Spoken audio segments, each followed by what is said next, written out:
So, I figured idea for a video.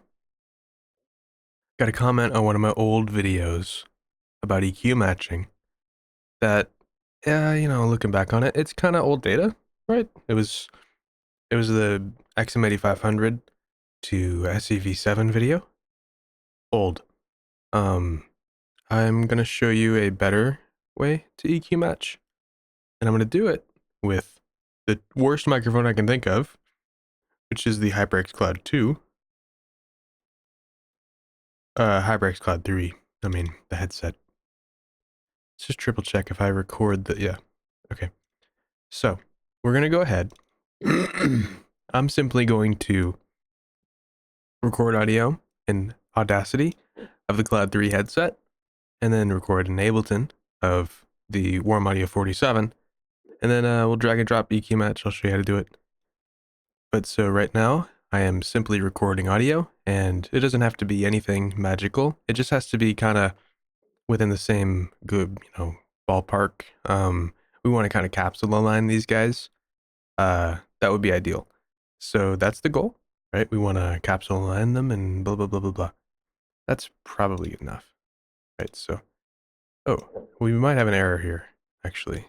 I didn't take into consideration, which would be the HyperX Cloud 3 not being turned up in Windows. Not ideal.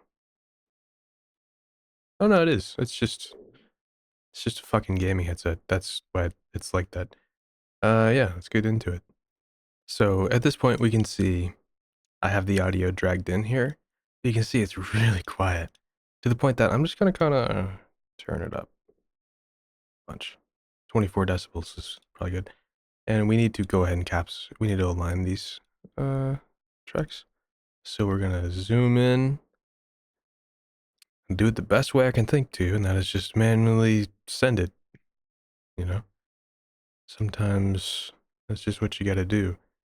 We'll call that good.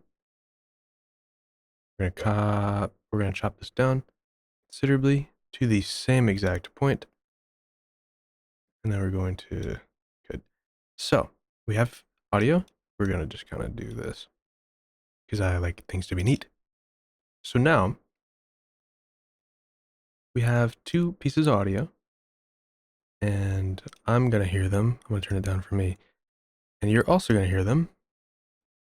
And yeah, we are going to EQ match them. So the way we I like to EQ match now is, let me send these to that track.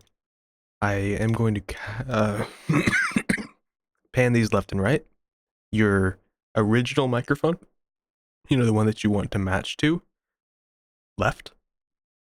The one you're matching to it, right. And on this return track, I'm going to do sends only so I don't hear it. We're going to do math audio microphone EQ.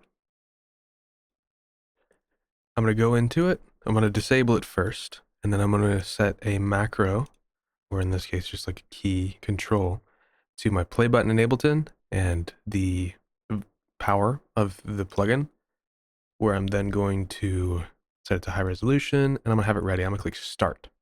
Now it's not actually going to start because I have the plugin disabled.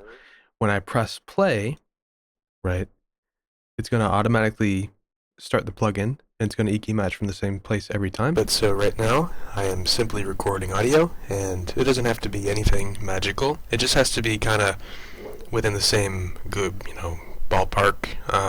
We want to kind of capsule align these guys. So this is the difference that we see. We can copy this guy and put it onto the Cloud 3 track. And then we can do it again. Right, so I'm going to do this multiple times. But so right now, I am simply recording audio, and it doesn't have to be anything magical. It just has to be kind of within the same good, ballpark. We want to kind of capsule align. So that alone, probably plenty. You could do more. But let's listen to the before and after. So this is the original mic. But so right now, I am simply recording audio, and it doesn't have to be And then here is the Cloud 3 that we have disabled. But so right now, I am simply recording audio.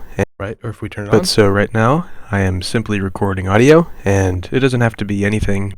Right. But so right now, I am simply recording. Now there's the major difference here would be the fact that I have a de-esser on my microphone, on my 47, 288, on my DBX 286S. When you're doing this stuff in the future, obviously this was just kind of an example of how I go about doing it. Turn all your processing off on your reference microphone. That way you don't have the mismatch in brightness that we're seeing here, because I have sibilance on the headset mic and I don't have sibilance on my 47. But that's pretty much how you do it.